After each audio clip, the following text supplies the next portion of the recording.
Bueno, muy buenas tardes. Dándole cumplimiento a nuestra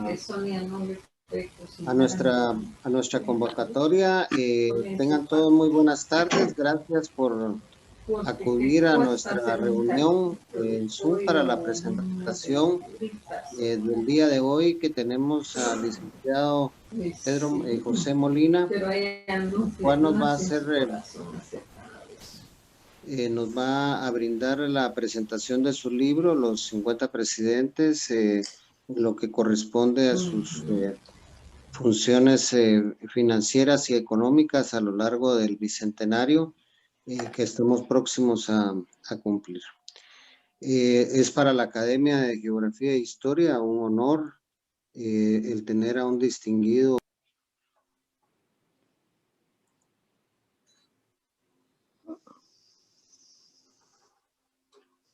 Le cerró su micrófono al doctor Ortega.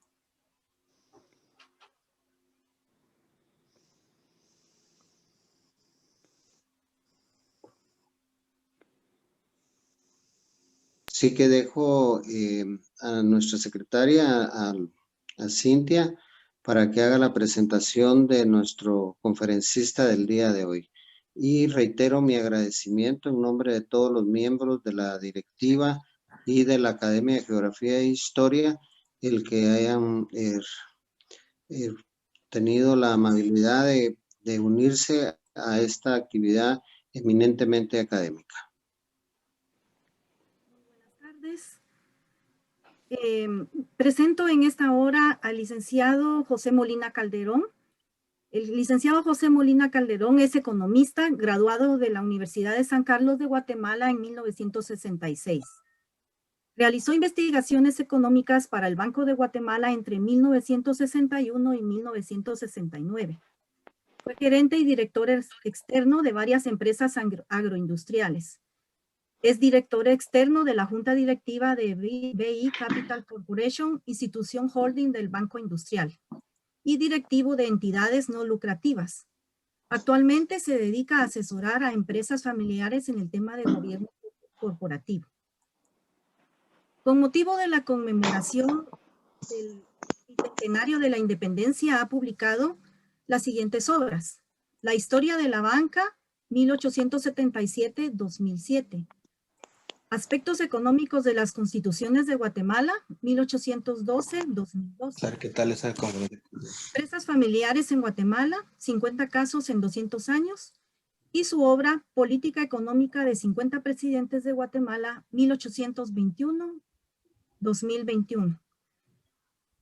Les ruego, por favor, cerrar sus cámaras y micrófonos durante la presentación, y se les invita a hacer sus preguntas o comentarios a través del chat de las dos plataformas disponibles, tanto en esta plataforma de Zoom como la de Facebook Live.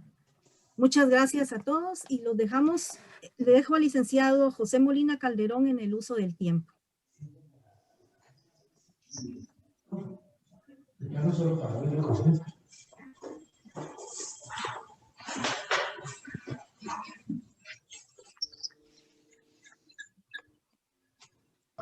Que no tiene permisos para compartir.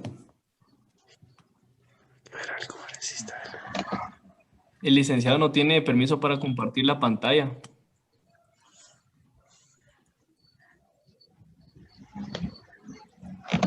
Ahí está ya, gracias.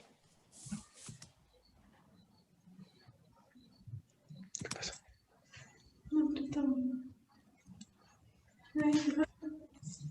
¿Ya? Muy buenas noches. Es un gran gusto compartir con ustedes esta presentación del libro Política Económica de 50 Presidentes de Guatemala, 1821-2021, publicado con motivo del bicentenario de la independencia. Esta obra pues cubre un periodo largo de los presidentes y jefes de Estado, es decir, las personas que han estado en el ejecutivo del país. Y para realizar esta obra, pues se consultaron no solamente obras de historia general y de historia económica, sino también las biografías de Estado y se examinan lo que es la propiamente política económica de cada periodo y luego el análisis de las disposiciones económicas que establece cada una de las 9 constituciones de Guatemala. Perdón por la interrupción, licenciado Molina. Solo les rogamos a nuestro público, por favor, cerrar sus micrófonos. Disculpe, licenciado Molina. Gracias. El libro sigue un orden cronológico, empieza de la época precolombina, luego llega, después de cruzar la época colonial, a la Constitución de Cádiz de 1812, que fue la que estaba vigente cuando el país de Guatemala se independizó. Y cubre entonces desde entonces a la Federación de Centroamérica, en donde también se hace una constitución federal y además una constitución para el Estado de Guatemala. En los efectos de la guerra civil que sufrió el país de 1827 a 1829. Después la política económica del presidente Mariano Gálvez, que estuvo en el Ejecutivo 8 años. Los primeros 50 años después de la independencia son acá, especialmente el periodo del gobierno conservador de Rafael Carrera, al que se le conoce como el nombre de gobierno de los 30 años. Y él tuvo la particularidad de ser el guerrillero y además es el único guerrillero que ha llegado a la presidencia de la República.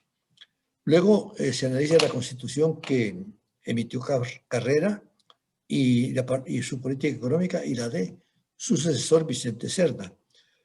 Después de esto se examina un periodo de 73 años, que es el periodo liberal, un periodo muy largo, en el que hubo varios presidentes, una constitución a lo largo de ese periodo con algunas modificaciones, y cubre la política económica de Miguel García Granados, de Justo de Lisandro Varías, de José María Reina Barrios, de Manuel Estrada Cabrera, de Carlos Herrera, de José María Orellana, de Lázaro Chacón y Jorge Ubico, que es con quien concluye el periodo liberal.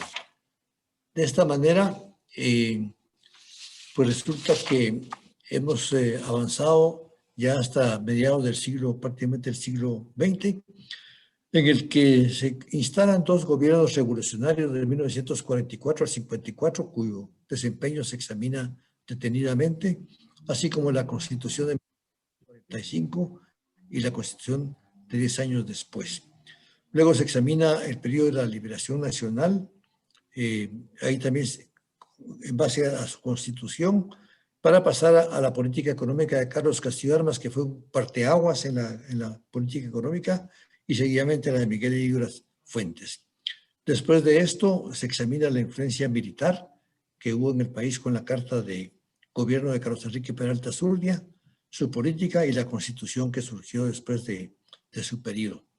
Luego se entra a distintos que conocemos, a Julio César Méndez Montenegro, a Carlos Arana Osorio, a Cielo Eugenio Dávila García, a Fernando Romeo Lucas García, a Efraín Ríos Montt y Oscar Mejía. De todos ellos, pues se examinan los principales aspectos de su política económica y en algunos de ellos los que tuvieron mucha duración, porque algunas decisiones de ellos han durado varias décadas.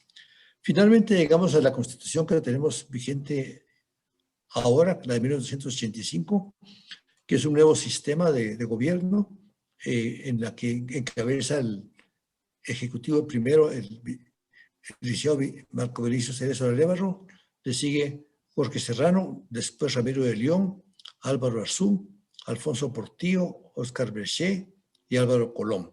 Y finalmente las políticas prácticamente la última década, con Otto Fernando Pérez Molina, Alejandro Baltasar Maldonado y Jimmy Morales. Y termina esta investigación justo cuando asume el cargo el presidente Alejandro Eduardo Yamatei, quien, al igual que otros 2 presidentes, había presentado un plan de gobierno y que es lo que se examina en el libro, que una cosa es lo que los presidentes piensan y quieren y planean, y otra cosa es lo que tienen que enfrentar en la realidad, como en este caso que todos conocemos tan de cerca, que la pandemia cambió todo, ¿verdad? Que nos hizo a todos cambiar todo y obviamente al Ejecutivo también le hizo cambiar sus planes porque nos agarró en una situación completamente nueva. Vamos a pasar ahora a ver algún detalle de cada uno de los presidentes. Son demasiados, ¿verdad? Es difícil tener tanta memoria para retener todo lo que han hecho, pero para eso está el libro. El libro trae un detalle muy detenido de lo que ellos hicieron, porque contiene prácticamente todas las disposiciones económicas que ellos adoptaron en su gobierno, o la mayor parte de ellos.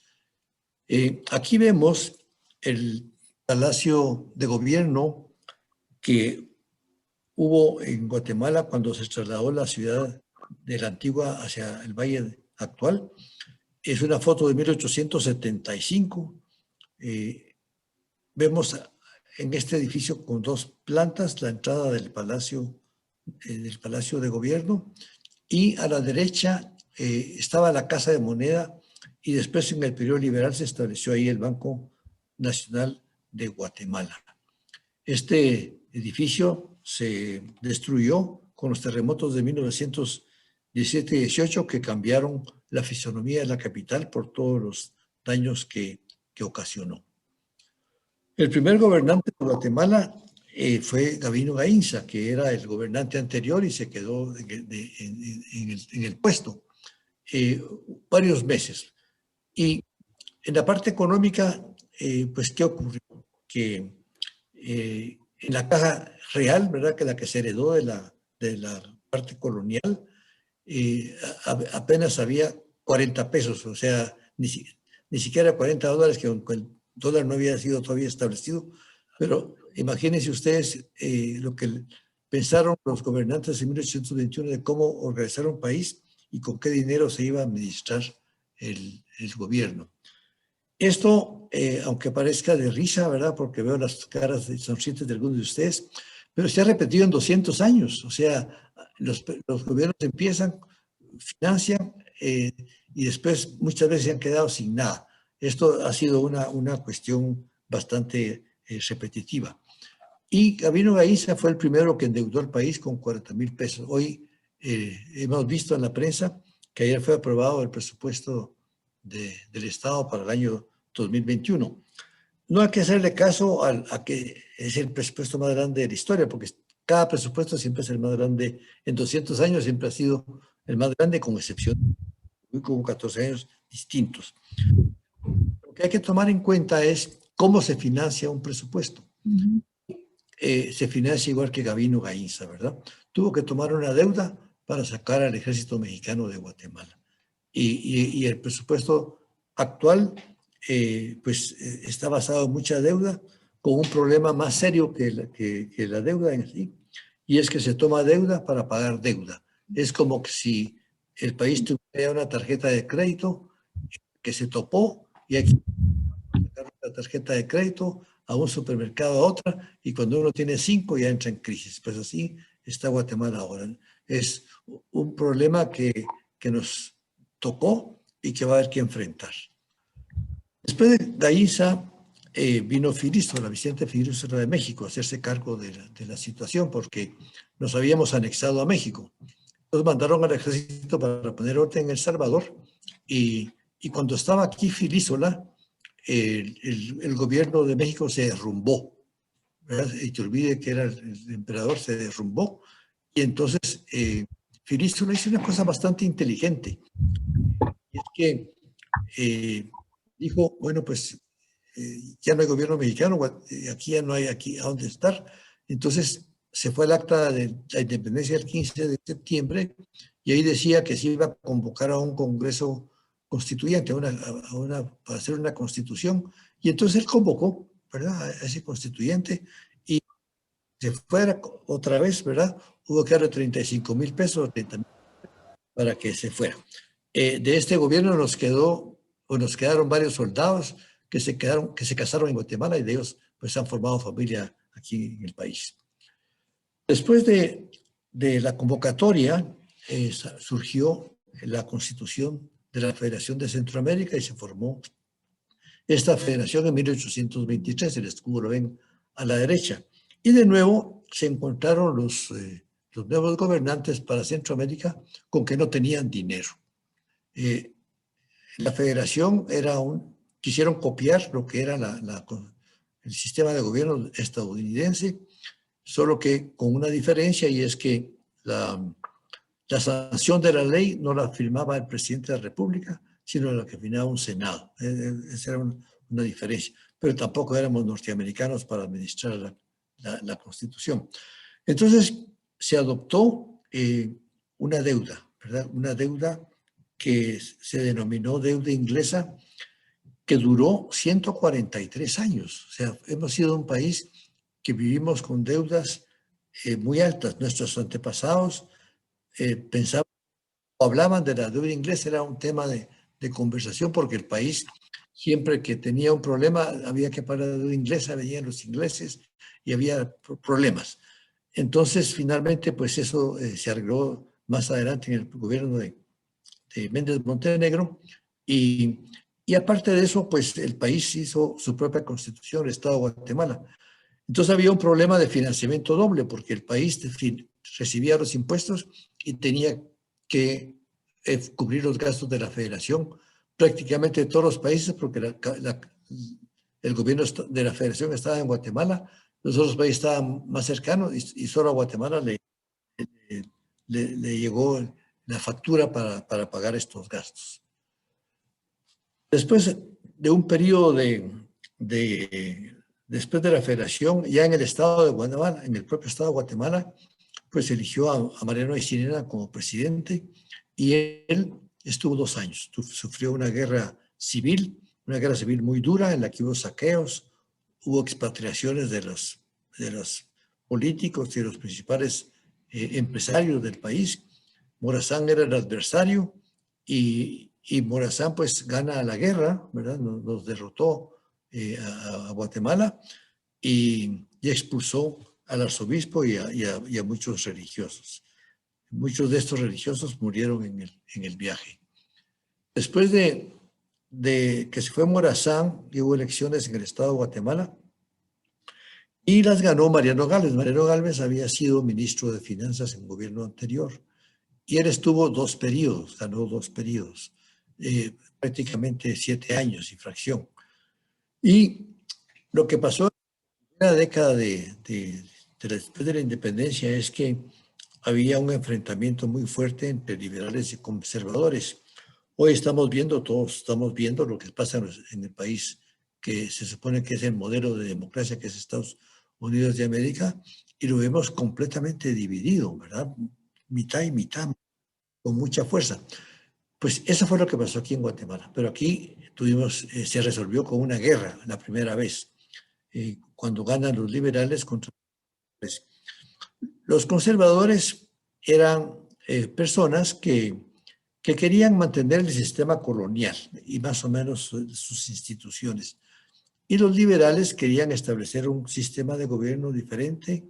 En general era gente joven que había ido a la universidad, algunos habían estudiado fuera, y querían un sistema en el que hubiera elecciones, hubiera renovación de puestos por elecciones, como lo que tenemos el día de hoy. Y bueno, pues los liberales ganaron esta vez, estuvieron con Mariano Gálvez 7 años. ¿Qué hizo Mariano Gálvez? Pues fue esa primera generación liberal que hubo, después hubo otra segunda de más larga duración, y emitió varias leyes, tuvo problemas, y le pasó lo que está pasando ahora con el coronavirus, ¿verdad? Que a él le cayó el cólera morbus. Y principalmente estaba en el oriente del país, que era donde estaba la guerrilla, ¿verdad? Que había empezado, que Carrera, que era un jovencito, era el líder nato de ese momento. Pero los orientales, la gente del oriente, pensaba que los cordones sanitarios y las soluciones sanitarias que estaba el gobierno central no les convenían, porque pensaban que lo que echaban en los ríos para limpiar los ríos o en el agua era veneno, y entonces se pensó que los querían envenenar. Entonces fue muy complicada la situación, y finalmente Gálvez, que era liberal, terminó peleado con otros liberales que eran más radicales que él. Él no era radical, pero había otros personajes liberales como Francisco Barrundia, que todos más o menos lo conocemos, que sí era muy radical, y se unió con los conservadores, con Carrera, y votaron a Gálvez. Gálvez tuvo que salir huyendo del país. Llega Rafael Carrera, que estuvo en 2 periodos, primero 4 años, de 1844 al 48, de 1851 a 1865. Más o menos conocemos en algún acueducto de la ciudad que lleva su nombre. Y bueno, pues él estuvo bastantes años, ¿verdad? Casi 18 años. Él logra una cosa por primera vez, que también era un problema de muchos países en el mundo, cómo lograron financiamiento estable al ejército, porque los ejércitos empezaron a formar por distintas razones. Pero tal vez el mérito más grande que tiene Rafael Carrera fue que él fundó la República de Guatemala en 1847. Y quizá esta es la verdadera fecha de la independencia de Guatemala. Lo que pasó con Carrera después que sus adversarios, los liberales, le declararon la guerra, dijeron muchas cosas de él equivocadas. En la historia de Guatemala también se puso un registro de que no había sido un buen presidente, de que era ignorante. En fin, puede ser que muchas cosas haya sido, pero realmente alguien que esté en el gobierno 17, 18 años no es tan ignorante, aunque decían que no sabía firmar, pero sí firmaba. Tal vez no sabía leer con toda la propiedad porque él era un campesino de Oriente, que no había tenido educación formal. Lo que tenía era una sagacidad muy grande y una habilidad muy grande para combatir. Él fallece y nos heredó un problema. Quisiera regresar, si me permite. Nos heredó un problema que es el siguiente. Belice, ¿verdad? Belice ha sido un problema que viene desde antes. Pero con Carrera se hizo un convenio con los ingleses y ahí se pactó que los ingleses iban a financiar una carretera de la ciudad capital al Puerto Barrios y Guatemala ratificó el convenio, Inglaterra no lo hizo, no dio el dinero para la carretera y desde entonces hemos estado en problemas y finalmente el próximo 8 de diciembre del 2020 por primera vez se va pacíficamente a intentar arreglar el diferendo con Inglaterra sobre Belice, porque se presentan los documentos y el alegato de Guatemala en la Corte Internacional de Justicia de La Haya. Así para tratar de arreglar esto de manera pacífica y definitiva. Por supuesto, ese asunto va a durar varios años, pero por lo menos ya hay una salida. Pero esto nos viene de este convenio que hizo Carrera y que es el que va a ser el sujeto a más ataques en este tema por parte de la parte beliceña, que va a tratar también de defender su parte. Pues después de Carrera llega Vicente Serna, que también él era militar, él se reelige. Él hizo 2 cosas importantes. Introdujo el telégrafo, por lo menos de un periodo, un avance corto desde Amatitlán, que era un departamento antes, a la capital, y construyó el puerto de San José.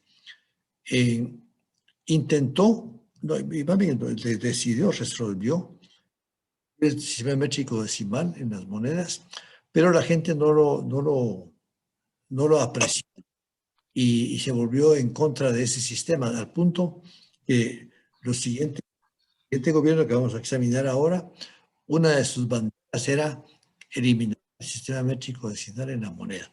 Y este gobierno fue el gobierno liberal, que es la segunda generación liberal de 1871 a 1944, 73 años. Esto tuvo una influencia muy grande en el país, esta forma de pensar. Y incluso después de que terminó el gobierno liberal, todavía esas ideas pues siguieron rondando y todavía siguen rondando. Lo que pasó aquí en 1871 es que por fin, concluyó el régimen colonial. El régimen colonial siguió 50 años con sus leyes. O sea, Guatemala se siguió gobernando esos 1821 al 71 con el sistema colonial. Y a partir del sistema liberal, pues empiezan a cambiarse la legislación, empiezan a aparecer los códigos, diferentes códigos, y fue una revolución, ¿verdad? Fue una verdadera revolución. Y en Patsicía se hace un acta, que es lo que refleja esta imagen que se ve allá a Justo Revino Barrios firmando el acta. Esta imagen está en el monumento a Barrios que está actualmente en la plazuela del ferrocarril. Es una de las obras de arte que están, porque son obras de arte que están ahí grabadas. Y esa fue la constitución exacta del Patsicía, la constitución de Guatemala hasta 1879, en que se aprobó la primera constitución liberal. Aquí hubo un cambio de modelo económico que venía de la época colonial y de la época de los conservadores, con excepción del periodo de Gálvez. Y el modelo que tenía la colonia era muy restrictivo, y las leyes decían qué era lo que se podía hacer. Entonces el modelo económico que establecen los liberales, que como dice su nombre, liberal, es libre, va por la libertad. Hoy por hoy los adversarios de estas ideas dirían que el gobierno de Barrios fue neoliberal, ¿verdad? Porque así se califica cualquier cosa ahora que tenga que ver con libertad económica. Entonces, con Barrios empieza un sistema más libre. No lo pueden hacer todo, por ejemplo, la tasa de interés. No se atrevieron a dejarla libre. Y entonces lo que dispusieron, lo resolvieron de esa manera, fue que se podía pactar libremente la tasa de interés, pero que si no se pactaba era el 6%. Así que quedaba la resolución, como había sido en el modelo colonial. Y este modelo pues fue más o menos el que estuvo en vigor, no fue un sistema de libre mercado total, ¿verdad? Pero fue cercano a eso. Después de que se hace la revolución, que empieza la revolución más bien, toma posesión Miguel García Granados como presidente, y él estuvo 2 años. En su periodo, y junto con Justo Revino Barrios, porque también Barrios actuaba ahí, pues expropiaron los bienes de las órdenes religiosas y de las comunidades indígenas. Y estos bienes, que en una buena parte eran inmuebles, pues después los subastaron, ¿verdad? Y por eso es que en la época liberal se subastaron muchos bienes, y de ahí surgieron las fincas de café, ¿verdad? Porque Barrios, el siguiente gobernante, lo que desarrolló fuerte fue el café, que ya lo había empezado Morazán. Y así como Morazán había expulsado al arzobispo Casaus, García Granados y Barrios expulsan al arzobispo de Piñón de Cinena, que era el que estaba ahí. El obispo vivía en la casa que está frente al Banco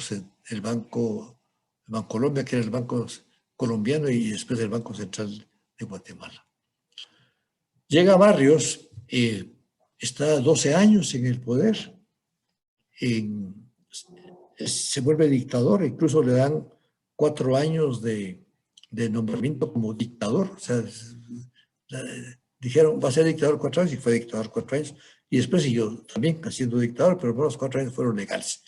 Y él desarrolla el café, hace una serie de, ¿verdad?, de trabajo forzoso en algún momento, no, trabajo forzoso, y bueno, pues el café es lo que nos comunica ya hacia el exterior en el comercio con una forma importante. Antes habíamos tenido otros productos, el cacao, la grana y el añil, pero el café pues ya entramos al verdadero comercio internacional, apoyado también por el sistema de ferrocarriles que empiezan en ese momento. No se concluye todo en ese periodo, pero ahí inicia todo ese sistema. Y luego se establecen los primeros bancos de emisión de billetes. El primero fue un banco estatal que se formó con el dinero expropiado de las órdenes religiosas. $2 millones fueron, 2 millones de pesos, y el banco duró en operaciones 32 meses, se llamaba Banco Nacional de Guatemala, y quebró. Por distintas razones quebró, pero a varios, como sabemos, muere en Chalchapa. Él quería hacer la Unión Centroamericana por la vía militar. En el fondo, quería ser el presidente de Centroamérica, como había sido Morazán, pero pues en Chalchapa se acabaron esas ilusiones. Y fallece en 1800. Ahí pasó lo siguiente, que en esa época no había vicepresidente, sino había designados a la presidencia, el primero y el segundo. Y el primero era Alejandro Sinibaldi, y él no quería ser presidente, y entonces estuvo solo 4 días.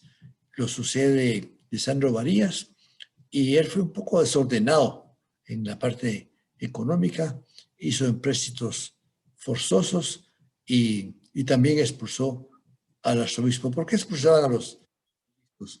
Porque pensaban que eran los adversarios como conservadores, que los consideraban, y porque tenían mucha fuerza, según ellos, en el país.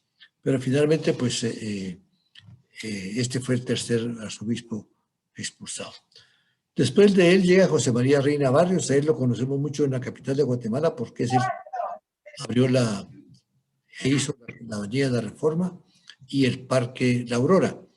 Él había estado viviendo en Estados Unidos y en Europa, y tenía la idea de que en Guatemala debería haber parques. Y la idea fue buena, o sea, el Paseo de la Reforma era una belleza de paseo. En ese entonces no había tráfico. Y él compró la finca La Aurora, que era de 5 caballerías de extensión, o sea, 300 de terreno, que si lo vemos hoy desde la avenida Hincapié, aeropuerto, hasta los barrancos, ¿verdad? Eso es lo que él quería que fuera un parque, ¿verdad? De la ciudad de Guatemala. Ya en ese entonces, el país ya dependía de los impuestos, no solamente del aguardiente, que siempre estuvo como importante, sino en el café. Pero tuvo una crisis de caída de precios en el café, y el país entró en crisis. Entonces él fue el primero que estableció los impuestos indirectos, los impuestos a las ventas. Antes solo había impuestos a la producción y impuestos al comercio exterior, como el café, o las importaciones de los productos que llegaban a Guatemala. Él, como sabemos, sufrió magnicidio, fue asesinado en la capital de Guatemala. Había ocurrido una revolución en 1897 en Occidente, en la que, por unas circunstancias X, no llegó una orden para no fusilar a 2 personas importantes de Quetzaltenango, y los fusilaron. Eso fue una jugada de Estrada Cabrera, según se puede ver. Y entonces uno de los fallecidos, que era el señor Juan Aparicio, que era el jefe en ese entonces de la empresa más importante de Guatemala, era la familia Aparicio. Tenían su sede en Quetzaltenango, oficinas en Guatemala y en Nueva York. Tenían de todo. Entonces, él tenía varios hijos que habían estudiado en Inglaterra, y cuando regresaron los hijos, vino con ellos un muchacho inglés a trabajar en las fincas de ellos, y este joven fue el que hizo el magnicidio en la ciudad de Guatemala dándole muerte a José María Reina Barrios. Cuando muere Reina Barrios, resulta que el primer designado de la presidencia era Manuel Estrada Cabrera. Reina Barrios lo había querido cambiar, pero de las cosas que uno dice, lo voy a hacer mañana, y no lo hizo. Cuando él muere, pues él es el primer designado. Había estado trabajando en Costa Rica y viene a Guatemala y dice: señores, bueno, en el palacio, yo soy el primer designado, así que puede tomar posesión. Y se quedó 22 años en la silla, ¿verdad? De corrido. Fue un dictador.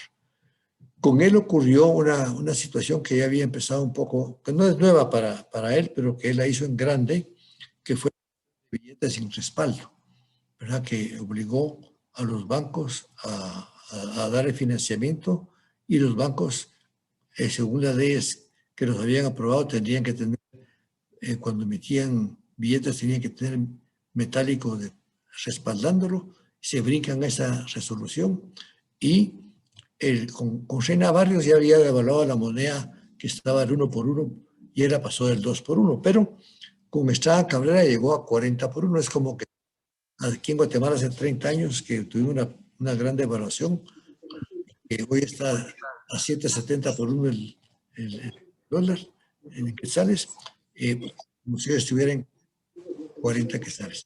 Después es peor porque se hizo la conversión de la moneda en 64 quetzales.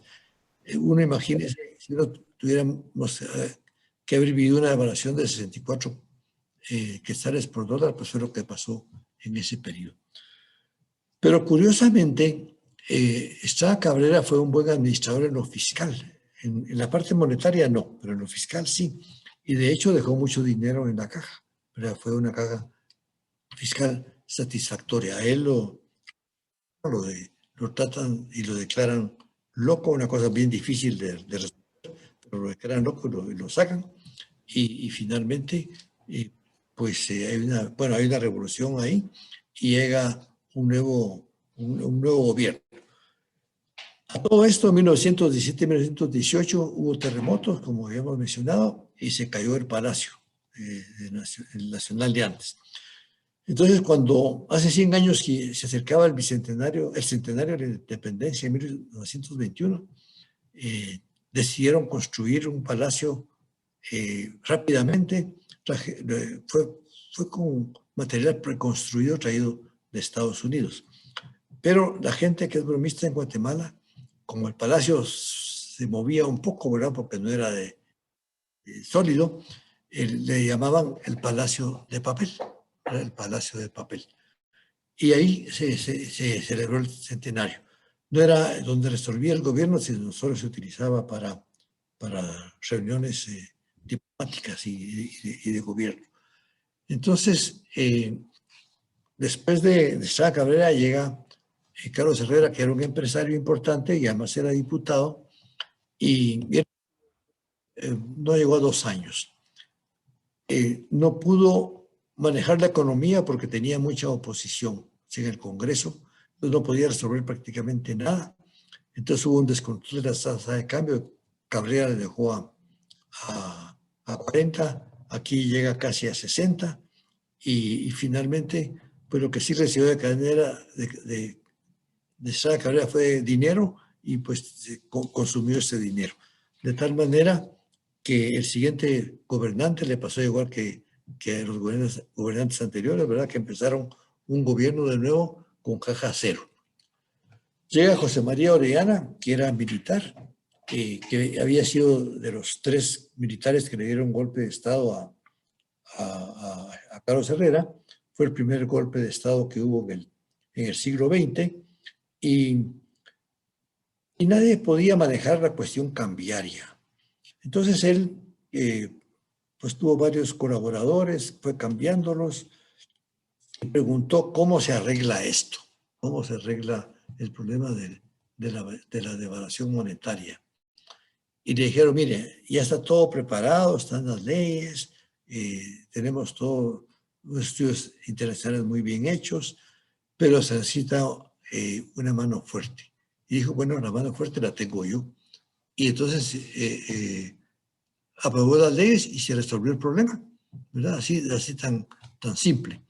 Él era, como ya dije antes, era militar, entonces pues manejó el gobierno militarmente, construyó 500 kilómetros de carretera, que era una cantidad bastante importante para la época, y se le ocurrió también pelearse con el arzobispo y expulsó al arzobispo de la época, que era Monseñor Durón, que era jesuita. Él fallece en el cargo. Estaba en su casa de la Antigua y, pues, según los médicos que hicieron la autopsia, pues fue un problema del corazón.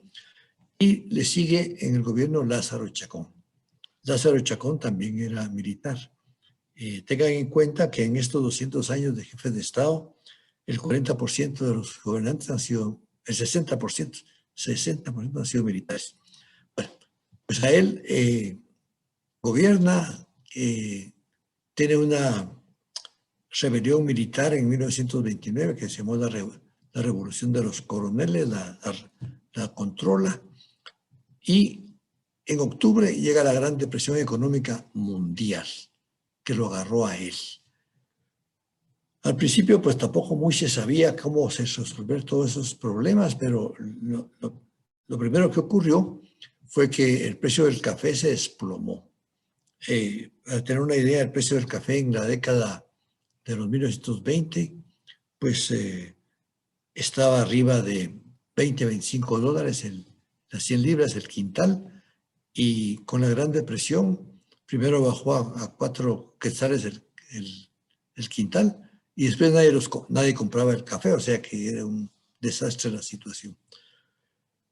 Pero en el siguiente año, en 1930, que es cuando tenía que haber tomado ya las decisiones económicas para sacar al país adelante, se enferma.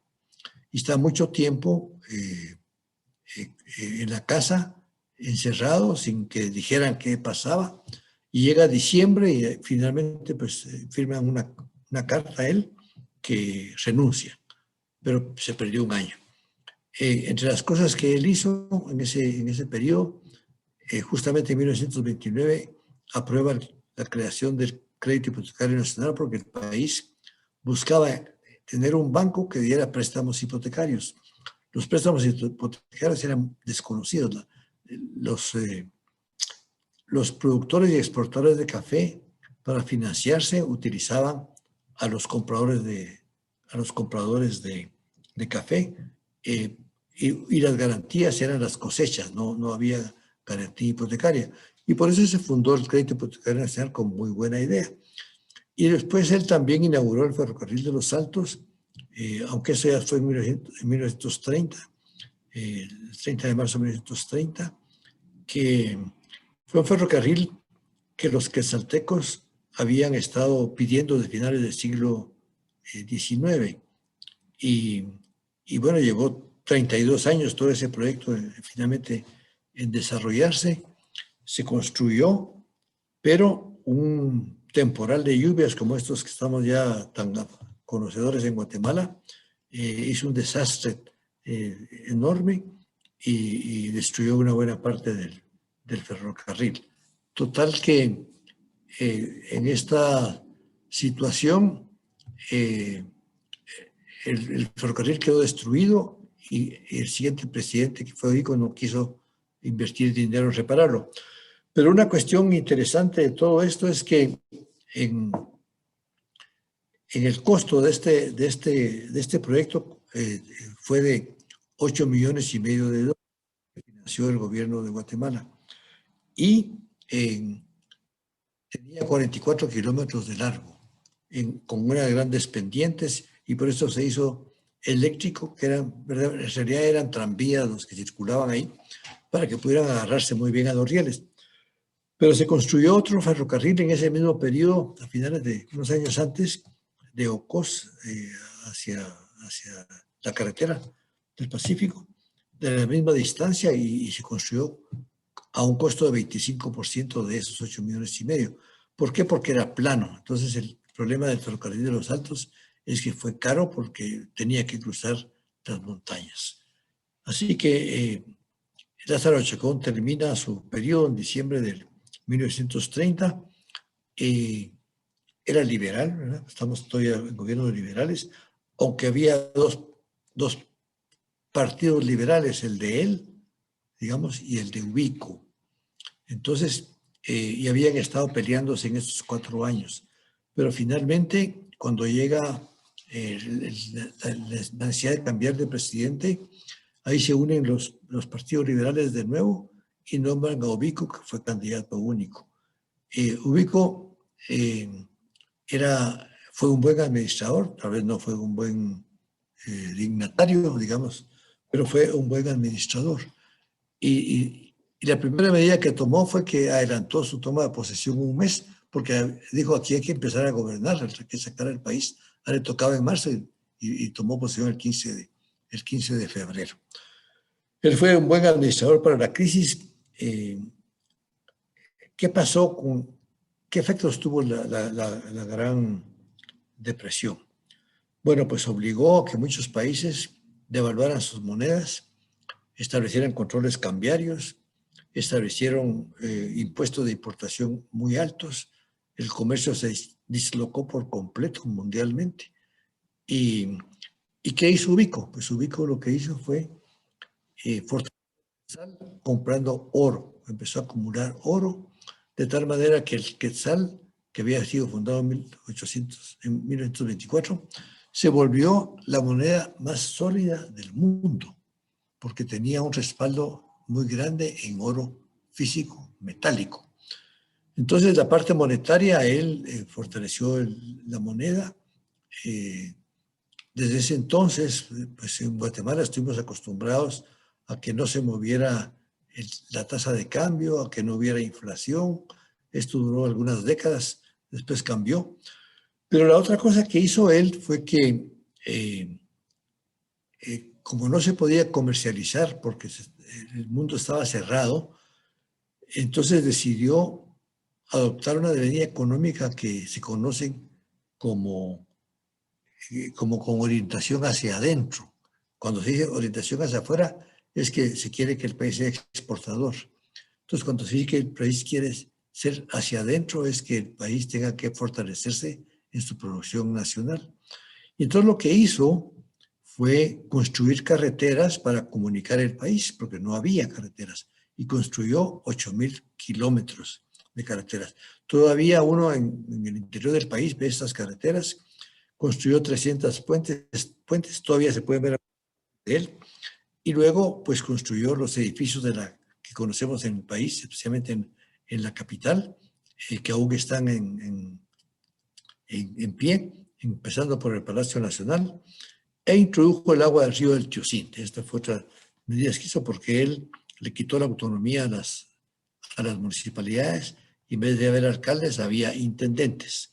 Entonces, prácticamente él controló el país por completo durante sus 13 años sin fracción que estuvo en el poder. Al final, pues se renunció y entramos en una nueva etapa.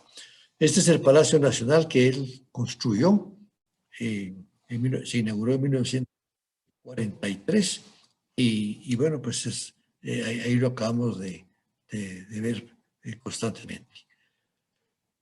A él le sigue Federico Ponce Baydes, que también era militar. Él toma posesión el 3 de julio y llega hasta el 20 de octubre de 1944, cuando la Revolución de Octubre lo vota.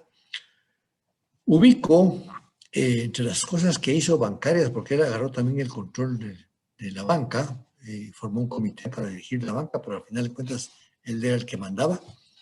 Y tuvo al Banco de Occidente más de 6 años intervenido. Yo cuando explico esto en el mundo bancario, digo que es como que si hubieran llevado al Banco de Occidente al intensivo de un hospital, ahí lo tuvieron 6 años y varios meses, pero dormidito. Y con Ponce Baydes, pero lo desintervienen y arrancó una nueva vida. Ese banco duró 125 años. El 20 de octubre pues fue una revolución cívico-militar, como conocemos. Llegaron al poder triunvirato, no una sola persona, sino un triunvirato: Francisco Arana, Jorge Torello y Jacobo Arbenz. Torello era civil y los otros dos eran militares. Fue un periodo interesante, un periodo en el que ellos emitieron 68 decretos. Se dio un cambio importante al modelo económico, porque veníamos en teoría de un sistema libre, y el sistema que se estableció a partir de entonces fue un sistema con mucha intervención estatal. También con Ubico había habido mucha intervención estatal, pero aquí también hubo leyes de emergencia. Estábamos saliendo de la Segunda Guerra Mundial y el mundo pues no se había recuperado todavía. Entonces él emitió 68 decretos leyes, este gobierno, se concluye ahí el régimen liberal, los 73 años del mundo liberal y como dije antes, pues tenemos un nuevo sistema económico. A él hay elecciones y se escoge presidente, se escoge Congreso y mientras estuvo la Junta Revolucionaria hubo 3 gobiernos, porque hubo la Junta Revolucionaria, que era el Ejecutivo, hubo la Constituyente y se eligió el Congreso. O sea, había 3 gente legislando y dirigiendo el país a la vez, pero fue corto y salieron bien. Arévalo está 6 años. Él encuentra con que el mundo cambió, con que Ubico había logrado el orden económico del país, que sí lo logró. No, Ubico falló en que no hizo una y luego llega Arévalo y se encuentra con qué hacer, ¿verdad? Dinero sí encontró. Ubico había querido pagar la deuda inglesa que hemos mencionado antes en sus últimos días, pero no aparecieron todos los que tenían los papeles y solo se canceló el 75% de esa deuda. Muchos años se pensó que se había cancelado toda, pero no, fue solo el 75%. Entonces viene y dice, bueno, ¿qué hacer? Y van al gobierno de Estados Unidos y dicen, señores, necesitamos ayuda técnica. Y Estados Unidos mandó entre 6 y 8 técnicos importantes de distintas especialidades, de los cuales 2 tuvieron mucho éxito, que fueron los 2 técnicos bancarios que los mandó el Banco Central de los Estados Unidos, y ellos hicieron una reforma monetaria que fue la que dio estabilidad al país otra vez en estos campos. Con él surgen las entidades autónomas por primera vez en Guatemala, esa no existía. O sea, surge la Universidad de San Carlos como entidad autónoma, surge el Banco Guatemala y surge el Instituto Guatemalteco de Seguridad Social. Fueron las primeras entidades autónomas de Guatemala, y también le devuelve la autonomía a las municipalidades que se las había arrebatado Ubico. El gobierno de Arévalo lo definía él como el socialismo espiritual. Nunca nadie supo exactamente qué quería decir él con eso, era muy pintoresco el asunto, pero más o menos se deduce que lo que él quería era tomar un poco las ideas del sistema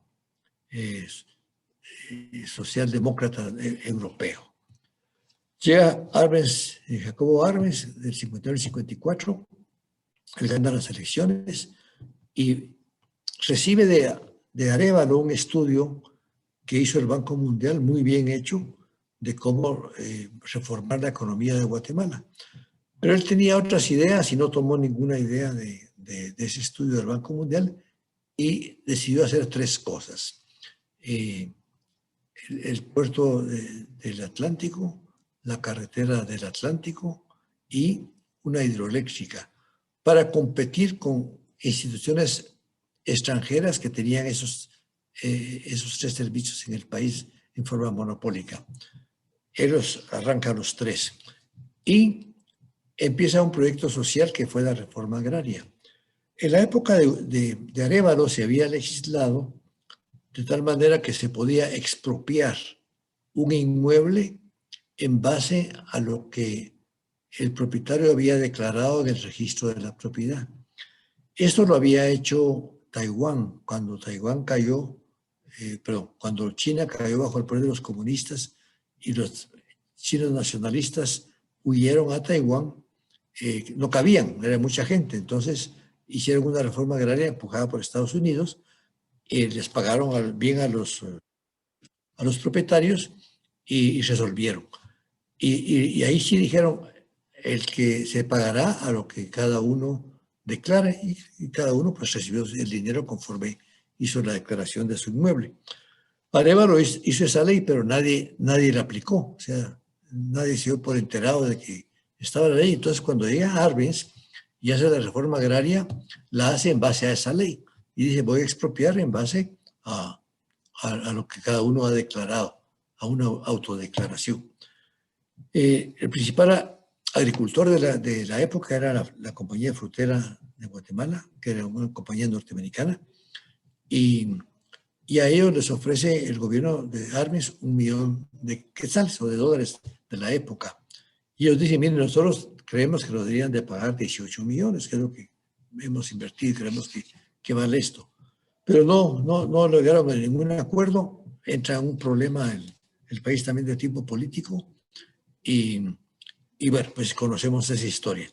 Pero la otra cosa importante que hizo Arbenz, que fue muy negativa, es que incumplió el pago al Instituto Guatemalteco de Seguridad Social de su propio gobierno y perdonó las deudas del gobierno de Arévalo y las que ya tenía él. Entonces ahí empezó una situación que el día de hoy el Estado le debe 50,000 millones de quetzales al ICS. Es una cifra tan grande que ni sabe ni... Bueno, la mitad del presupuesto nacional de hoy que aprobaron anoche. Eso es lo que el Estado le debe al ICS y es impagable en efectivo. Eso fue una cuestión que resultó más de este gobierno y finalmente pues él renuncia. Llega Castillo Armas en un nuevo parteaguas, un nuevo modelo económico, se mueve un poco hacia la libertad económica y él inaugura el puerto de Santo Tomás, que era el que había promovido Arbenz. Él muere también por magnicidio en el Palacio Nacional.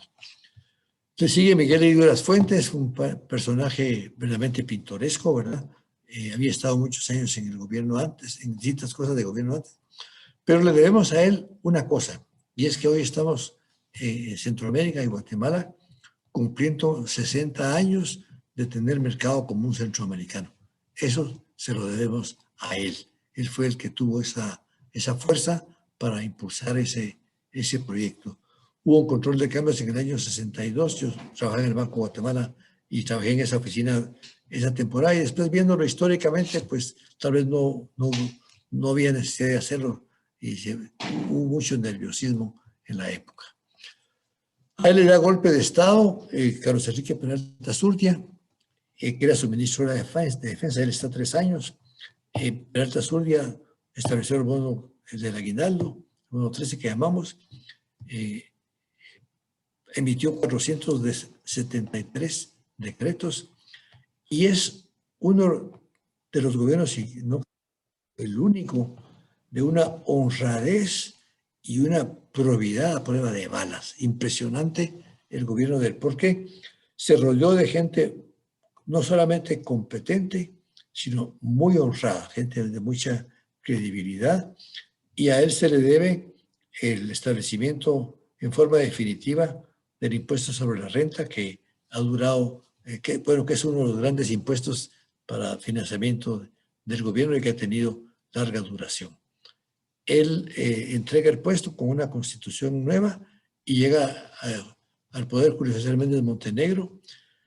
4 años, 1966 a 1970, intenta hacer una reforma fiscal, no lo logra, modificó una ley del Banco de Guatemala que no estuvo muy bien y autorizó todo ese periodo que hemos examinado hasta ahora desde Ubico en realidad, pues la sombra era el comunismo y finalmente el comunismo se instaló en el mundo. Entonces, en Guatemala era anticomunista, estatal, gubernamentalmente.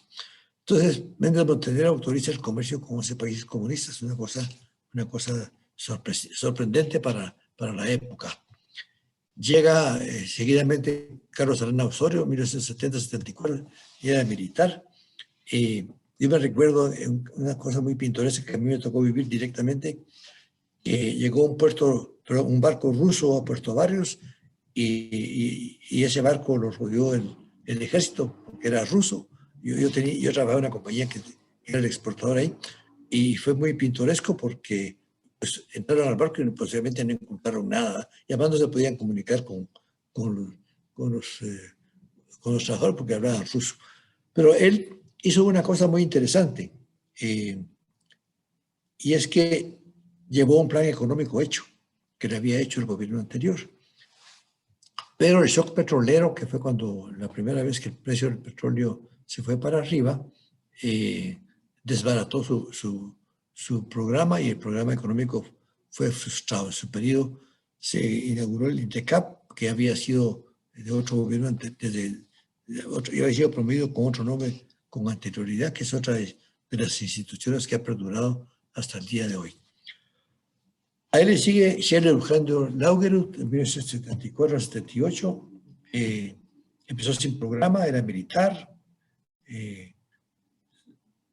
¿Y qué ocurre? Bueno, pues que a los 2 años de su gobierno pues no pasaba nada. Vino el terremoto de 1976 y él, sin querer, ¿verdad?, se convirtió en el líder de la situación porque no había buenas comunicaciones y en las noches regresaba de volar y ver los destrozos y a contar lo que había visto, y así nos tuvo al tanto a los guatemaltecos. Todos esperamos ese reporte nocturno, que fue un terremoto tremendo, ¿verdad?, que causó mucho daño. Él tuvo 3 iniciativas muy interesantes. No las concluyó porque hay muchos proyectos de gobierno que trascienden periodos presidenciales. Él quiso construir la hidroeléctrica Chixoy, quiso hacer la carretera transversal del norte y el puerto Quetzal. Los 3 proyectos se hicieron después, ¿verdad?, porque no, en 4 años no da tiempo. Y fue la primera vez que se dio subsidio al transporte capitalino, un asunto que ha sido muy complejo en los años posteriores. Llega Fernando Lucas García, 1978-1982 fue nombrado.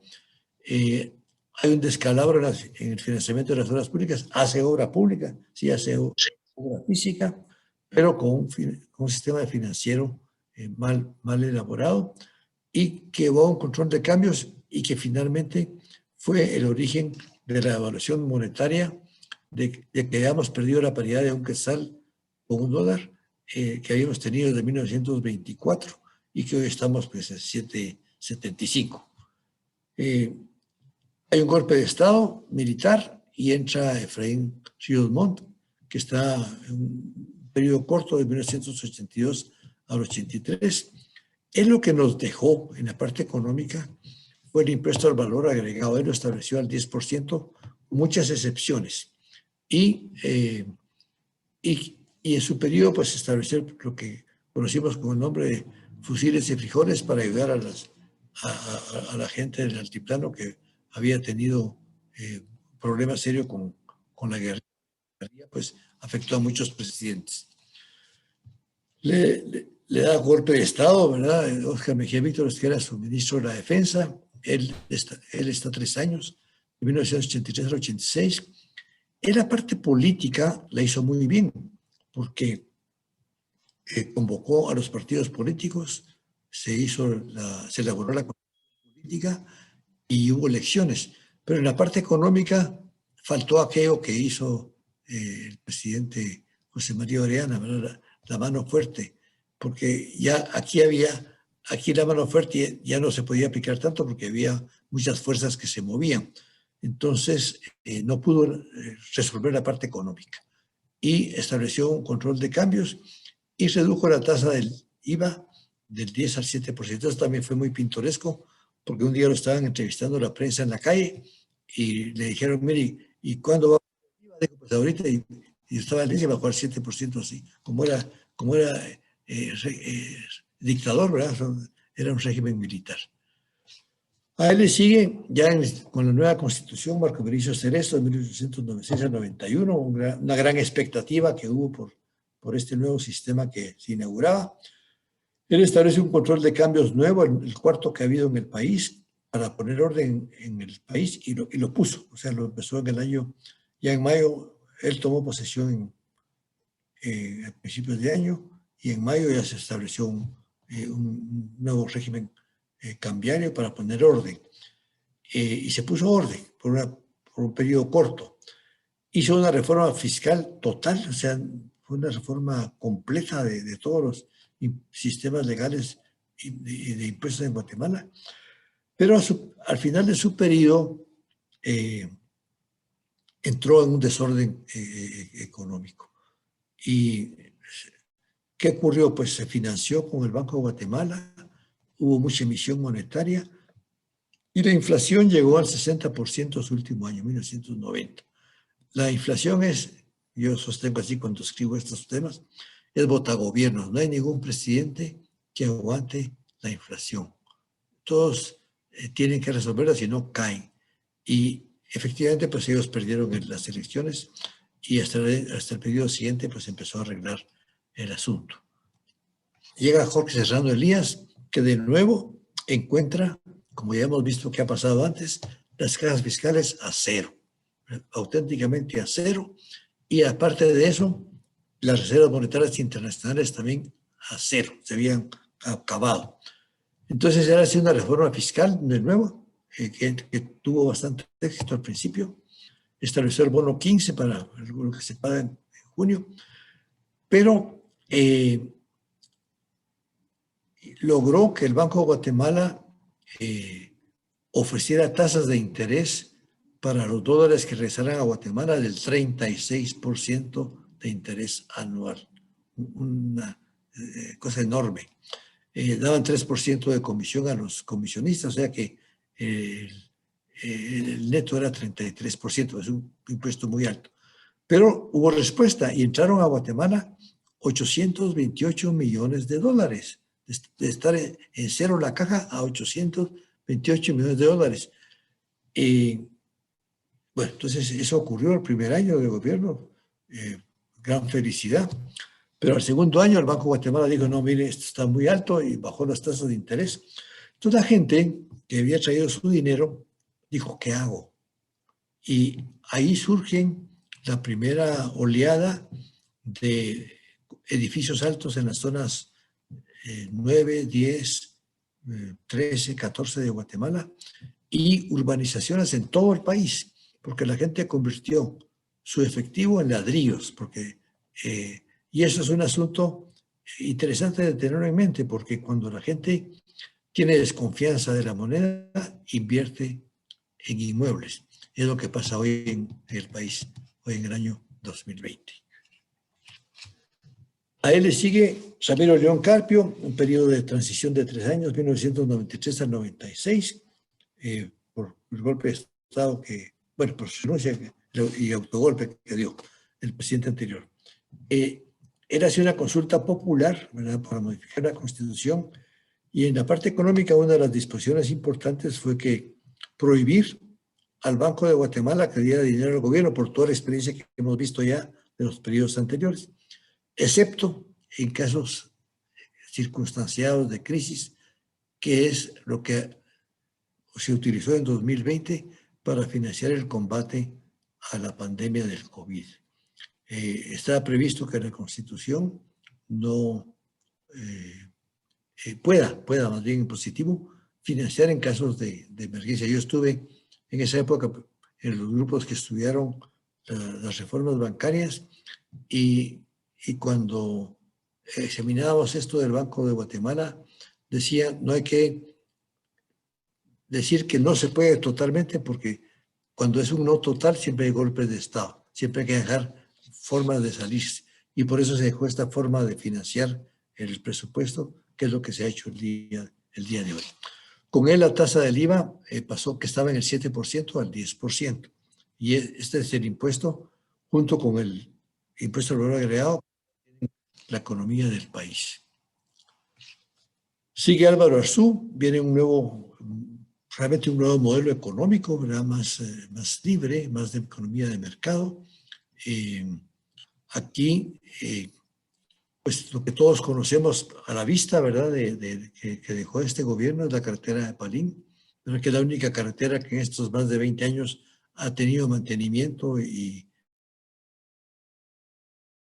rápidamente, no hay ninguna carretera que haya pasado por esa situación, pero también le correspondió, porque encontró muy mal el sistema nacional, la reparación de 14,000 kilómetros de carretera. Abrió la carretera también al Petén, pero es una carretera nueva que era soñada, ¿verdad? No se tenía esa carretera. Y tomó 2 disposiciones muy importantes que hoy la estamos viviendo y la sentimos. La primera es que se emitió una ley de electricidad. Con la época de Serrano había habido apagones y se trajeron unas barcazas en el puerto de San José, pero era de petróleo y vinculadas al precio del petróleo. Entonces, todo ese periodo los precios eran altos y la electricidad era cara.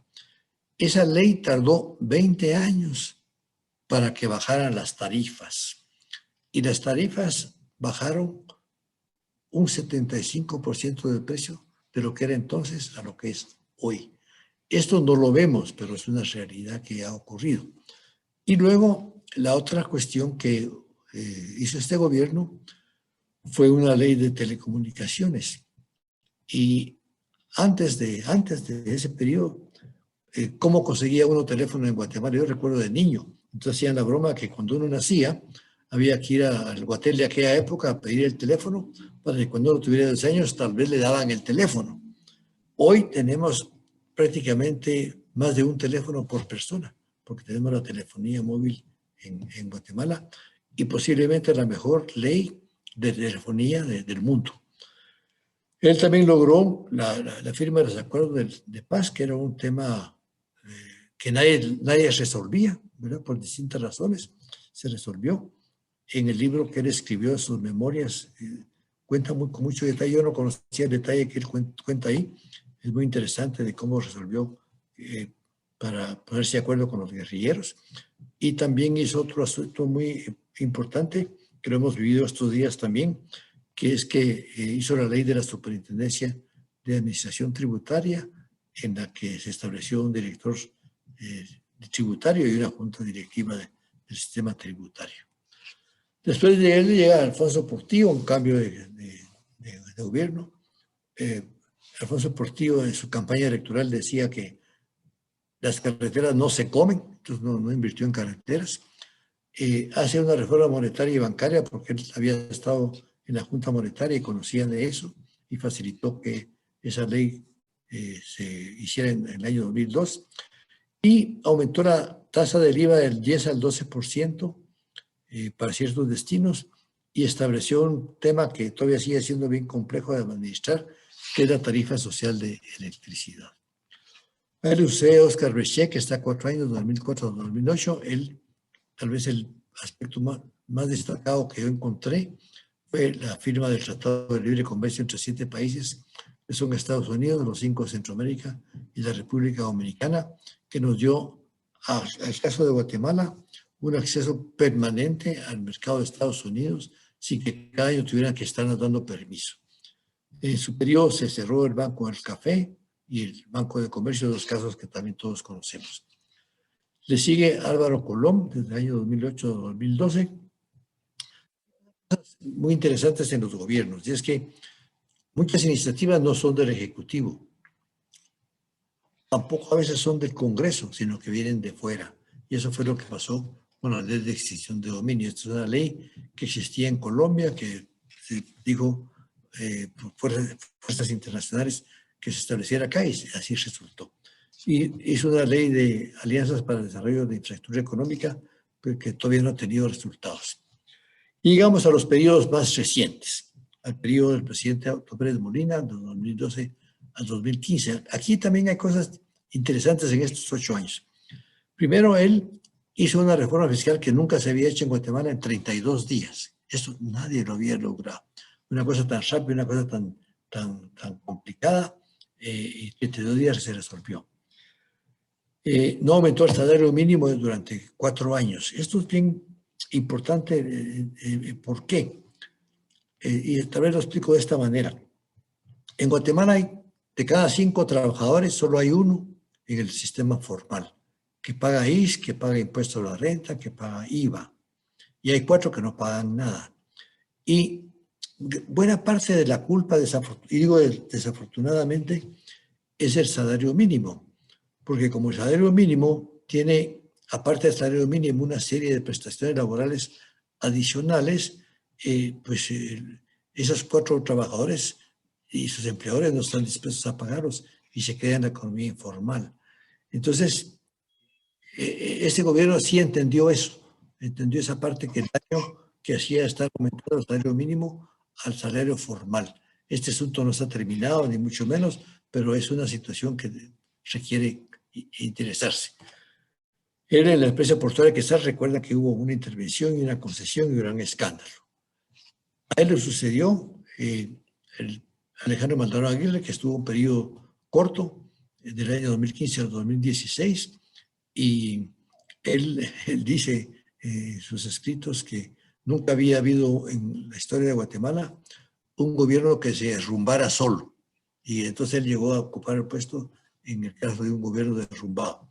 Él emitió una ley emergente de conservación de empleo, tuvo poca influencia, pero resultó, y estableció los salarios diferenciados en 4 municipios que después el siguiente gobernante se la votó al no más llegar. El siguiente gobernante es alguien más cercano, ¿verdad?, al periodo actual, el presidente Jimmy Morales del año 2016-2020.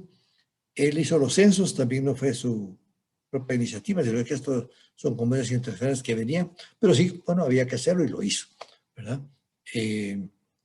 Desafortunadamente, y bueno, el censo de la población sí lo conocemos, más o menos dijeron que éramos 16 millones de habitantes, y hicieron un censo de empleados públicos, pero el día que él entregaba el puesto, el día anterior, mandó una carta al financista, que era el Banco Mundial de esos censos, diciendo, mire, esos censos están equivocados, no vale.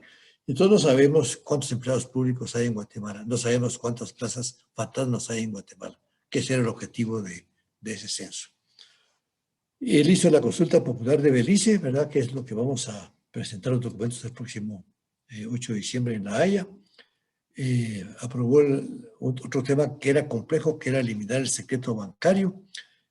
Firmó un acuerdo que todos conocemos de tercer país seguro, y se inauguró, él lo inauguró, pero en su periodo se inauguró un proyecto que venía de antes, que es el Hospital del Seguro Social del Instituto Guatemalteco de Seguridad Social en Quetzaltenango, que es un hospital de primer mundo. Es un hospital de tamaño, para que ustedes una idea, 8 veces el Palacio Nacional de Guatemala. Es impresionante. Yo lo visité y me quedé admirado de su construcción, de su mantenimiento, de todas las cosas que tienen previstas para eso. Y hoy por hoy en Occidente es el empleador más grande de la zona, tiene 1.600 empleados. Llega nuestro actual sistema político, Alejandro Maldonado Aguirre, Alejandro Eduardo Aguirre, Yamatei, perdón, médico, que presenta un plan económico bastante bueno. Y a los pocos meses, ¿qué ocurre? Pues a los 2 meses tenemos la pandemia por el COVID-19, que cambió todas las prioridades, eso fue mundial. Aquí se ha hecho lo que todos conocemos que se ha hecho, y finalmente en este estamos. Quisiera concluir mostrándoles este mapa de la ciudad de Guatemala en 1915. Se encuentra en el libro azul. Solo era desde el hipódromo del norte hasta la 18 calle, y desde la línea de ferrocarril aquí en Gerona hasta el cementerio. Esta era la capital de Guatemala en ese entonces. Entonces, resumiendo y como conclusión, pues se analizaron las políticas económicas que llevaron estos 50 mandatarios en 2 siglos. Los mandatarios han tenido distinto origen, de profesionales a militares. Se examinaron por etapas los gobiernos, y tal vez la conclusión más importante que se puede sacar acá es que cada uno de los mandatarios enfrentó situaciones externas que los obligaron a tomar medidas extraordinarias y no previstas. Y solamente 3 presidentes presentaron un plan de gobierno completo antes de tomar posesión. El primero de ellos, Jacobo Arbenz Guzmán; el segundo, Carlos Arana Osorio; y el tercero, el actual presidente Yamatei. Una característica de estos 200 años es que entre los militares algunos han sido de carrera, otros han sido de línea, y algunos de ellos administraron el país como dictadura, pero no solamente militares, también hubo un civil que tuvo el periodo más largo de dictador, que fue Estrada Cabrera, durante 22 años. Otro aspecto que se observa en este análisis es que las funciones del organismo ejecutivo han ido cambiando. Y a la fuerza y el poder que ha tenido el organismo ejecutivo también ha ido cambiando. Se le han quitado tenazas, ¿verdad? Por ejemplo, hasta la Constitución de 1985, la que está vigente hoy, el presidente tenía centralizadas muchas atribuciones que lo hacía aparecer como un caudillo, ¿verdad? Esa era la figura anterior. Sin embargo, con la actual Constitución se inició un proceso de descentralización, dándole no solo más poder al Congreso de la República, sino a las municipalidades y también creando algunas procuradurías que también ejercen influencia. También se empezó, ¿verdad?, con esta Constitución, un proceso de asignación de recursos dinerarios en forma fija como porcentaje de los ingresos que recibe el gobierno y que están dedicados a las municipalidades, a las 340 municipalidades que hay hoy, a la Universidad de San Carlos, a los deportes, a la Corte Suprema de Justicia, a la Corte de Constitucionalidad. Y si bien esta forma de asignar los recursos favorece la descentralización, pues limitó el accionar del gobierno. Y para concluir, pues con frecuencia se hace la pregunta de cuál de los presidentes ha sido el mejor. Y para eso se requeriría hacer un benchmark, una comparación de situaciones, pero lo que he observado es que la gran diferencia es la honradez, la probidad. Si hay honradez y hay probidad, aunque el presidente no sea tan listo, sale adelante el país porque siempre va a haber gente que lo saque. Y esto es algo que desafortunadamente no hemos tenido por larga duración. Muchísimas gracias.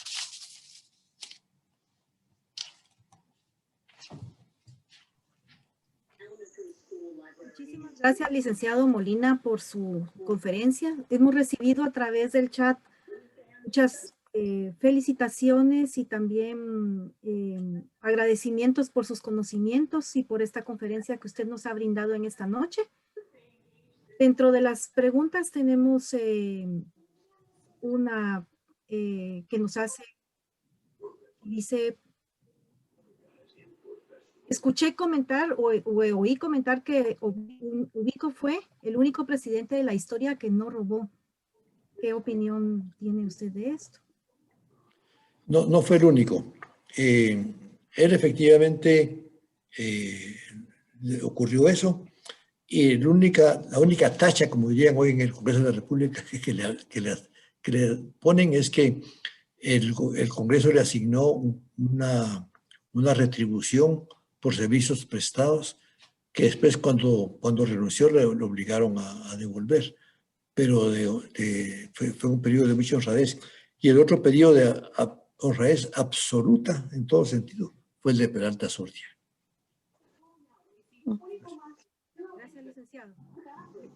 Tenemos aquí otra pregunta. Si usted podría aclarar desde el punto de vista económico sobre las privatizaciones de Álvaro Arzú, en paz descanse, que fue un debilitamiento del Estado en los sectores de telefonía, correo, FEGUA y electricidad, fortaleciendo aún más los monopolios.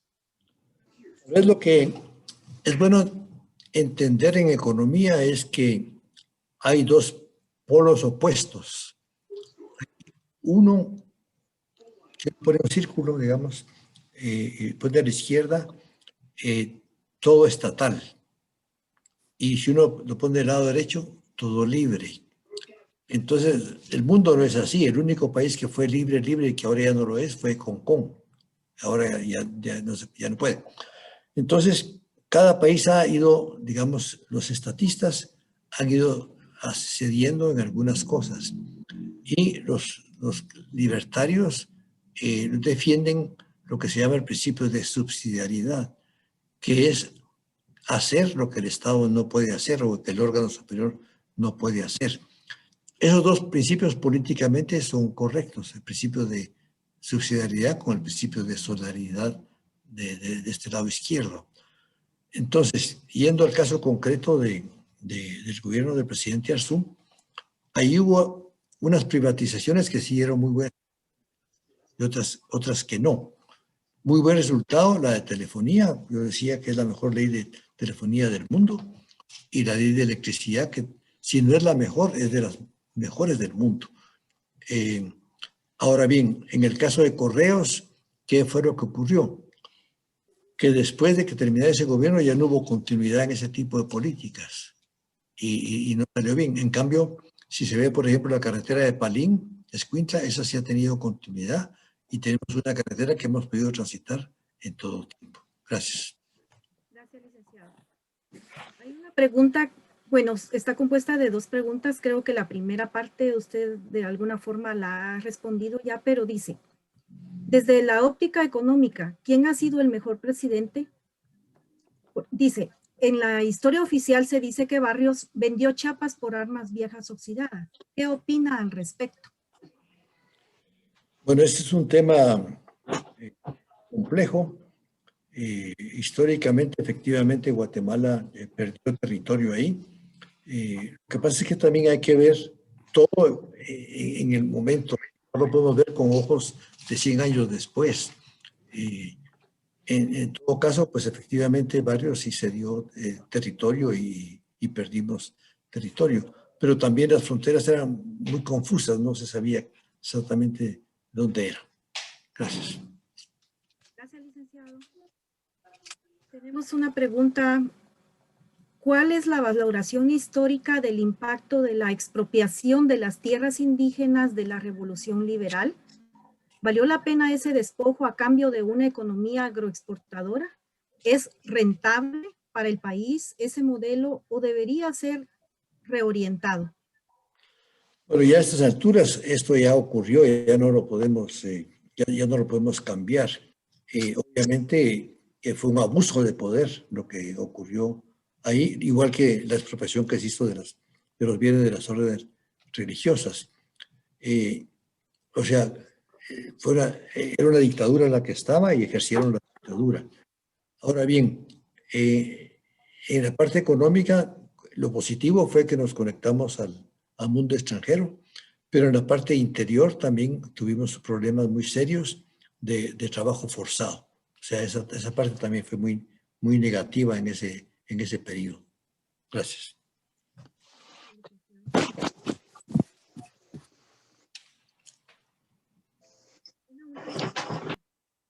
¿Por qué se pasó de una moneda de sistema octal como el peso a la de base decimal, el quetzal, que tenemos actualmente? ¿Tiene relación con la Revolución Francesa y la adopción del mismo sistema por el dólar? Bueno, el sistema decimal pues era algo que se estaba mundialmente instalando en todas partes, no solo para las monedas, sino también para los pesos y las medidas. Entonces, tal vez lo que es bueno recordar es que el peso se utilizó en Guatemala 200 años, desde que empezó la conquista en 1524, que tal vez no había tanto efectivo, pero en 1524 pasaron 400 años. Entonces, nuestra moneda cambió y Serna, como comenté, quiso hacer la reforma del sistema decimal monetaria. Incluso Serna logró hacer la primera moneda de 1 centavo. O sea, circuló en su periodo, pero lo votaron. Entonces, el sistema decimal pues, es el que se utiliza en todas partes y bueno, en la mayor parte del mundo, digamos. Gracias. No sé si tendremos tiempo para una pregunta más. ¿Tenemos tiempo para una pregunta más? Tenemos una pregunta aquí que nos hacen. Adelante. ¿Qué se puede decir del licenciado Carlos Sacrison en la reforma monetaria de 1923? Él fue el segundo ministro que estudió la reforma monetaria. Primero había sido el ministro de Finanzas, don Rafael Felipe Solares, que fue al que se le debe, en realidad, todos los estudios de la reforma monetaria. Lo que pasa es que hubo desavenencias en el gobierno y él salió. Entonces, necesitaba un nuevo ministro de Finanzas y el licenciado Carlos Sacrison era algo así como el jefe de finanzas de la Comisión de Finanzas del Congreso de la República. Y era adversario del presidente José María Orellana, adversario político. Entonces Orellana, que era un hombre pues listo al final de cuentas, pero sobre todo listo en eso, digo, si yo no puedo con el enemigo, mejor que el enemigo se venga conmigo. Y lo nombró ministro de Finanzas. Entonces Sacrison fue el que concluyó la reforma monetaria. Hay 3 personas que hicieron esa reforma monetaria. Rafael Felipe Solares, otro técnico que ahorita no me viene el nombre, y el licenciado Carlos Sacrison. Gracias. Gracias. Licenciado, queremos expresarle que le saludan desde varios puntos de Guatemala, también de México, de Honduras. De Guatemala tenemos saludos de Amatitlán, de Huehuetenango, de Santa Ana Huista, de la ciudad, de varios puntos desde la ciudad de Guatemala, y agradecemos mucho su conferencia en esta noche. Dejo el tiempo así para el doctor Jorge Ortega Gaitán, presidente de nuestra Academia de Geografía e Historia de Guatemala. Solo tal vez una cuestión previa que me están preguntando ahí. El libro está en venta en las principales librerías del país. Desde hace un mes está y es el único libro que ha salido con ocasión de la pandemia. Gracias. Muy bien. Muy buenas noches de nuevo, agradeciéndole al licenciado José Molina su intervención, la presentación de su investigación.